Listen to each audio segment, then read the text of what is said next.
চলো তোমাদের ব্যালকনিতে নিয়ে গিয়ে দেখাই যে কি পরিমাণ বৃষ্টি পড়ছে বাইরে। অনেক লোক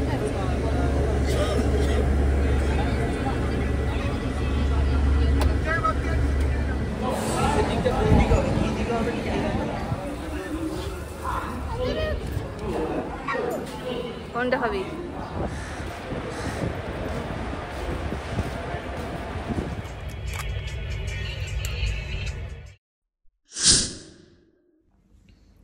hi guys, welcome back to my new another blog. কেমন আছো তোমরা সবাই? আশা করছি প্রত্যেকে ভীষণ ভীষণ ভালো আছো, আর আমিও খুব ভালো আছি। আজকে ব্লগটা এখন থেকে স্টার্ট করছি।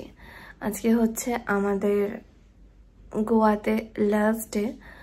এই যে একটু আগেই ঘুম থেকে উঠলাম, দেখো ঠিকঠাকভাবে তাকাতেও পাচ্ছি না, কারণ প্রচণ্ড পরিমাণে টায়ার্ড ফিল হচ্ছে। কালকে অনেক রাতে শুয়েছি, তারপর আজকে একদম ভোর ভোর উঠতে হচ্ছে।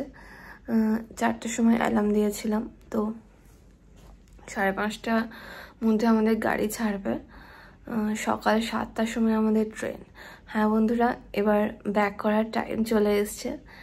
আবারও নিজের নিজের জায়গায়, নিজের নিজের কাজ, তাই না? চলো, এই কয়েকদিন খুব এনজয় করলাম, আর আমি চেষ্টা করব ব্যাক টু ব্যাক সমস্ত ব্লগ তোমাদের সাথে শেয়ার করতে।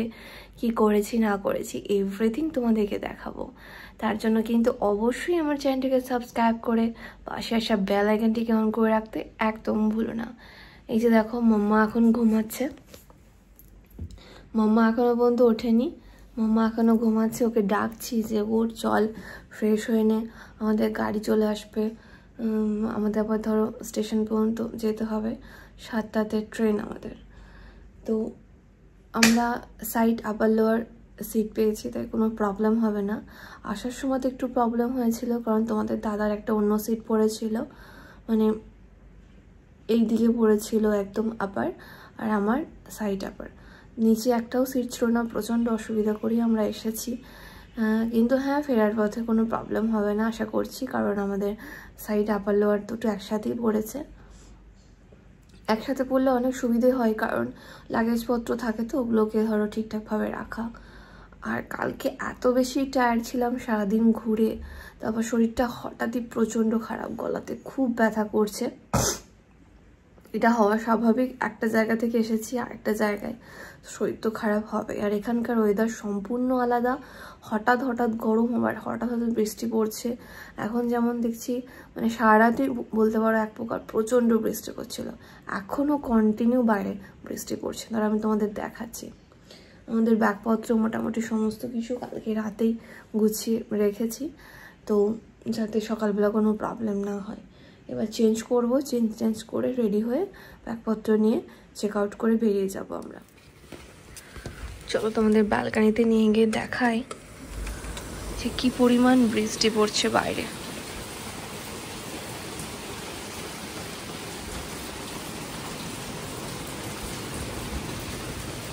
অবশ্য আমরা কটেজের দিকে আছি, এখান থেকে অত ভালো দেখা যাবে না, তাও এই দেখো প্রচণ্ড পরিমাণে বৃষ্টি পড়ছে, কন্টিনিউ বৃষ্টি পড়েই যাচ্ছে। এখানকার ওয়েদার এতটাই খারাপ। এই সকালবেলাতে বেরোই, আবার আগের দিন সুইমিংয়ে স্নান করেছি, মানে সুইমিং করতে গেছিলাম। তারপরে সুইমিং থেকে এসে রুমে ফ্রেশ হয়েছি, ঘুরে এসে আবারও স্নান করেছি, কারণ সারাটা দিনও রোদে ঘোরা, ওদের রুমে এসে একটু ফ্রেশ না হয় তাহলে কি ভালো লাগে বলো? তো এই জন্য শরীরটা আজকে দেখছি খুবই খারাপ, গলাটা খুব ব্যথা করছে। আর তার সাথে এত পরিমাণে ট্যান পড়েছে যে কি বলবো। যাই হোক, ট্যান তো উঠে যাবে ট্যান করলেই। চলো তাই মাম্মাকে ডাকি, মাম্মাকে ডেকে তুলি। এখন ঘড়িতে প্রায় 10:30 মতো বাজে, আর আমরা এই সবেমাত্র চেক আউট করে বাসে এসে বসলাম। আজকে কোন ধরনের ব্রেকফাস্ট দেওয়া হয়নি, কারণ আজকেই আমাদের ট্রিপ পুরোপুরি শেষ এক প্রকার বলতে পারো। সকালেই ট্রেন ছিল যেটা ভাস্কো দা গামা থেকে ছাড়তো, কিন্তু ট্রেন আমাদের 6 ঘন্টা লেট হওয়ায় গ্রুপে জানিয়ে দেওয়া হয় যে এখন রুমেতেই রেস্ট করা হোক, 10:30 পৌনে 11টা নাগাদ বাস আসবে, তখন চেপে স্টেশনে যাওয়া যাবে। দেখো আমরা তো ফাইনালি সবাই মিলে স্টেশনে এসে গেছি। এবার আমরা দাঁড়িয়ে আছি ট্রেনের জন্য, জানি না আর কতক্ষণ লেট হবে। সকাল থেকে কিচ্ছু খাইনি, কোনো ব্রেকফাস্ট করা হয়নি, তাই চলো স্টেশনে এসে কিছু খাওয়া দাওয়া করা যাক। মাম্মাও সকাল থেকে উঠে কিচ্ছু খায়নি, ওকে বললাম যে বিস্কিট টিস্কিট খা, নাও কিচ্ছু খাবে না। যাই হোক, স্টেশন থেকে আমাদের হোটেল খুব একটা দূরে নয়, মোটামুটি আধ ঘন্টা মতো লাগে। দেখো এখানে স্যান্ডউইচ নিয়েছি আর একটা সমোসা নিয়েছি, যেটা মাম্মা খাবে। চলো তবে হালকা করে ব্রেকফাস্ট করে নিই, তারপর ট্রেন এলে ট্রেনে চেপে খাওয়া দাওয়া করা যাবে, কারণ ট্রেনে উঠলে তো লাঞ্চ নিতেই হবে, তখন একবারে লাঞ্চ নিয়ে সবাই মিলে খেয়ে নেবো। সেই উঠেছি তো 4টের সময়, কিন্তু হ্যাঁ আমাদের ট্রেন আজকে 6 ঘন্টা লেট। ভাস্কো থেকে ছাড়ার কথা ছিল 6:30 নাগাদ, কিন্তু সেটা ছাড়ছে অনেক দেরিতে। মানে আমরা বেরোলাম তখন কটা বাজবে, 10:30 পৌনে 11টা বাজে। আর এখানে ট্রেনটা ঢুকবে মারগাঁওয়ে, এটা হচ্ছে 12:10 নাগাদ, আর ভাস্কো থেকে ছাড়বে পৌনে 12টা। 6 ঘন্টা ট্রেন আমাদের লেট। এসে দেখো মাম্মা কি করছে।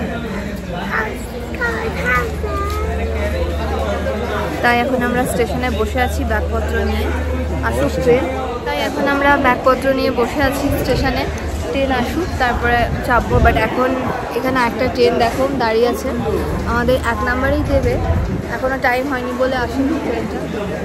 আসুক, 6 ঘন্টা লেট মানে যেই ট্রেনটা শালিমাতে 11:30 নাগাদ ঢোকার কথা ছিল, সেটা প্রায় সকাল হয়ে যাবে।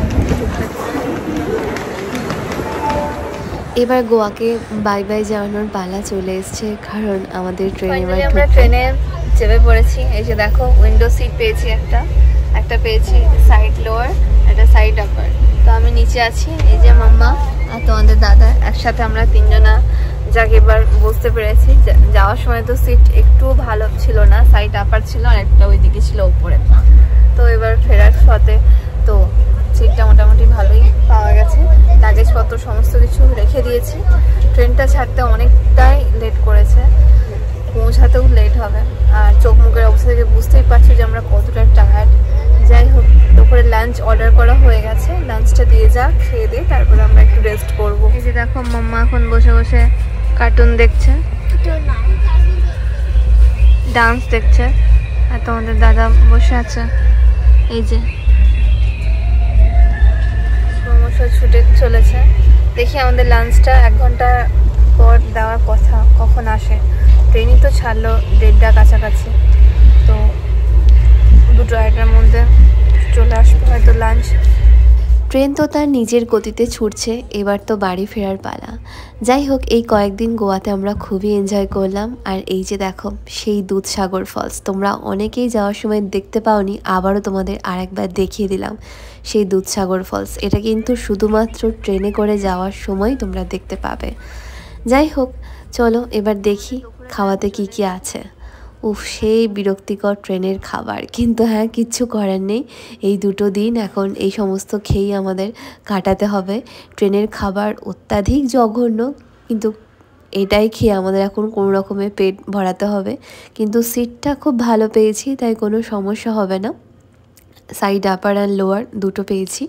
মাম্মা আমি শুয়ে পড়বো, আর ওপরে তোমাদের দাদা শুয়ে পড়বে।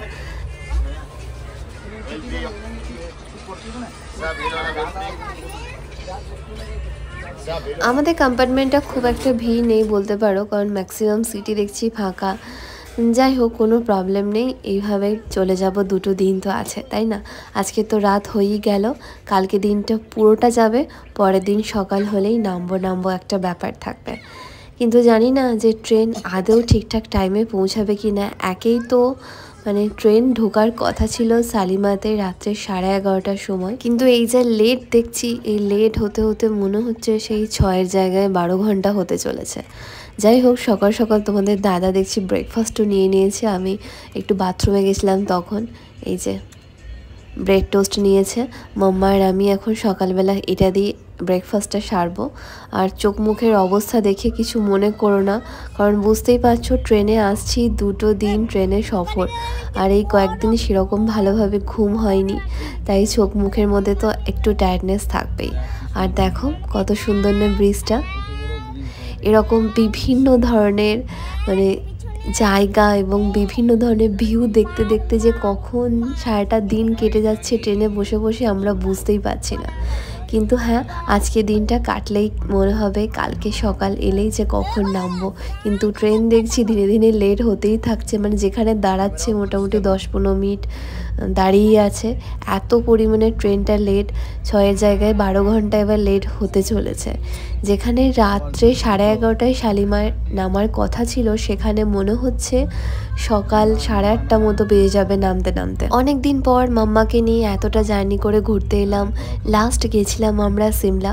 তো সিমলা গেছিলাম, ঠিক আছে, এত বেশি জার্নি ছিল না, ওটার পথ আরেকটু কম ছিল, কিন্তু হ্যাঁ এই পথটা অনেকটাই বেশি। হয়তো ফ্লাইটে এলে আরও তাড়াতাড়ি আমরা পৌঁছাতে পারতাম, কিন্তু হ্যাঁ ফ্লাইটে আসার মতো সামর্থ্য এখনও পর্যন্ত হয়নি, কারণ 3 জনার মোটামুটি 17,000 টাকা মতো পড়বে শুধুমাত্র বাড়ি ফেরার জন্য। ভাবো, মানে এক একজনের 5,500 টাকা ওপর ফ্লাইটের টিকিট। তাই আর কাটিনি, ভাবলাম যে চলো সিট যখন ভালোই পেয়েছি এইভাবেই চলে যাওয়া যাবে, আর একসাথে 3 জনা আছি, ভয় কি, তাই না?